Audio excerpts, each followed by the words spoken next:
ఈ హెచ్సియు 400 ఎకరాలకు సంబంధించినటువంటి భూములను ప్రభుత్వం నా భూమే అని చెప్పేసి ప్రభుత్వం గుంజుకుంటున్నటువంటి వైనం.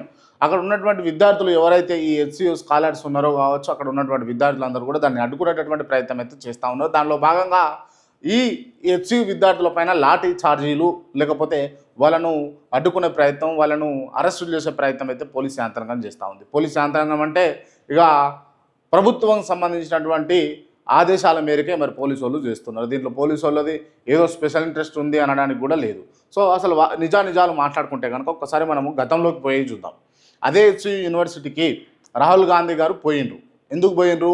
రోహిత్ వేముల హత్య జరిగినప్పుడు ఇది పక్క ఆర్ఎస్ఎస్ కుట్ర అని చెప్పి అక్కడికి పోయి అక్కడ మాట్లాడి ఆ రోహిత్ వేముల కుటుంబానికి వాళ్ళ మదర్కు అండగా ఉంటామని చెప్పేసి చెప్పినటువంటి రాహుల్ గాంధీ గారు ఇవాళ మీకు నేను అడుగుతా ఉన్న రాహుల్ గాంధీ గారు క్లియర్గా ఈ హెచ్సియు భూముల విషయంలో హెచ్సియు విద్యార్థుల పైన లాఠీ చార్జ్ జరుగుతుంటే ఇప్పుడు మీకు కనబడతలేదా?